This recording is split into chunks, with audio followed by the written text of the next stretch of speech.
சரி, அண்ணாமலை சொல்றதுல எந்த விதமான லாஜிக்குமே தர்க்க ரீதியாக கூட அந்த வாதம் சரியானதில்லை. இப்போ தமிழ்நாட்டில் இருக்கிற பிரச்சனைகள் எல்லாம் மூடி மறைப்பதற்காக முதலமைச்சர் கூப்பிட்டுருக்காருன்னா இதில் கலந்துகிட்டு இருக்கிற மற்ற மாநிலங்களுடைய முதலமைச்சர்கள்லாம் இந்த வேலை இல்லாம இருக்காங்க. எல்லாருமே திமுகவை சேர்ந்தவங்களா? பல்வேறு அகில இந்திய கட்சி, காங்கிரஸ்ல இருந்து பல்வேறு மாநில கட்சியை சார்ந்தவர்கள், அகில இந்திய கட்சியை சார்ந்தவர்கள், அந்த அரசை நடத்தக்கூடிய முதலமைச்சர், துணை முதலமைச்சர், பல்வேறு கட்சியினுடைய தலைவர்கள் எல்லோரும் இந்த அவசியம் கருதித்தான் இந்த நிகழ்ச்சியை கலந்துக்கிறாங்க. சும்மா அது சாதாரண விருந்து சாப்பிட்றதுக்காக இங்கே வரல.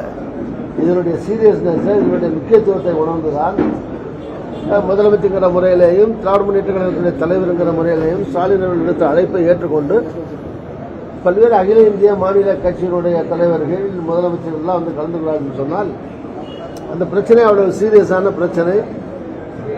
அதற்கு தீர்வு இதுவரை சொல்லப்படவில்லை, அல்லது அரசின் சார்பிலே உரிய சரியான உத்தரவாதம் எதுவும் தரப்படவில்லை. அப்படி மத்திய அரசிடமிருந்து சரியான உத்தரவாதத்தை வாங்கி தர வேண்டிய அந்த நிலையில மத்திய கட்சி ஆட்சியில் இருக்கக்கூடிய அந்த கட்சியை நடத்தக்கூடிய கட்சியின் தலைவராக மாநிலக்கூடிய அண்ணாமலை அதற்கான உத்தரவாதத்தை அமைச்சர்கிட்ட சொல்லி